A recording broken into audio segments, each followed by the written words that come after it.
আইন অনুযায়ী নমিনি হলেন সেই ব্যক্তি যাকে আমানতকারী মৃত্যুর পর ব্যাংকের অর্থ গ্রহণের জন্য মনোনীত করেন। কিন্তু নমিনি মানেই সেই অর্থের চূড়ান্ত মালিক এমন নয়। যদি নমিনি একই সঙ্গে মৃত ব্যক্তির আইনগত উত্তরাধিকারী হন তাহলে তিনি নিজের প্রাপ্য অংশ পাবেন, কিন্তু নমিনি যদি উত্তরাধিকারী না হন তাহলে তিনি মূলত একজন প্রতিনিধির ভূমিকা পালন করবেন। তার দায়িত্ব হবে প্রকৃত উত্তরাধিকারীদের কাছে সেই অর্থ পৌঁছে দেওয়া। তবে এখানে রয়েছে আইনি জটিলতা। ব্যাংক কোম্পানি আইন 1991 এর 103 ধারা অনুযায়ী আমানতকারী মারা গেলে ব্যাংক সরাসরি নমিনির কাছেই অর্থ হস্তান্তর করবে।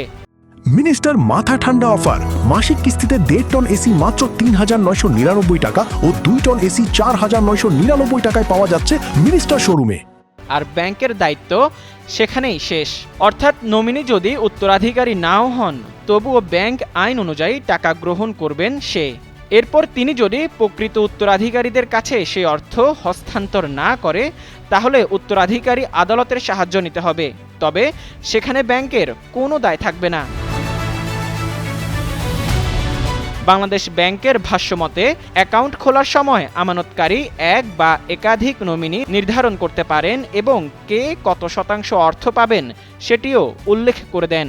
এরপর বৈধ কাগজপত্র নিয়ে নমিনি দাবি করলে ব্যাংক তার কাছেই অর্থ বুঝিয়ে দেয়। তবে নমিনি না থাকলে বা মারা গেলে কিংবা নিখোঁজ তাহলে আদালতের নির্দেশ অনুযায়ী উত্তরাধিকারীদের কাছে অর্থ হস্তান্তর করে ব্যাংক।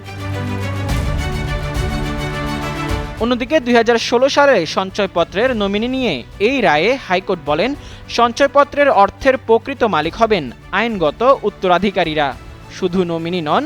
আইনজীবীদের মতে নমিনি ও উত্তরাধিকারীর অধিকার নিয়ে চূড়ান্ত আইন না হওয়ায় অনেক মানুষ বিভ্রান্তির মুখে পড়ছেন। আপিল বিভাগের চূড়ান্ত রায় না আসা পর্যন্ত ব্যাংক আইন অনুযায়ী অর্থ দেবে নমিনিকে। তাই ব্যাংক অ্যাকাউন্টে নমিনি থাকা মানেই তিনি সম্পদের চূড়ান্ত মালিক এমন ধারণা সঠিক নয়। ব্যাংক অর্থ দেবে নমিনিকে, কিন্তু সেই অর্থের প্রকৃত মালিক কে তার চূড়ান্ত সিদ্ধান্ত নির্ভর করবে আদালতের রায়ের উপর। মোজাম্মেল পায়েল, যুগান্তর নিউজ।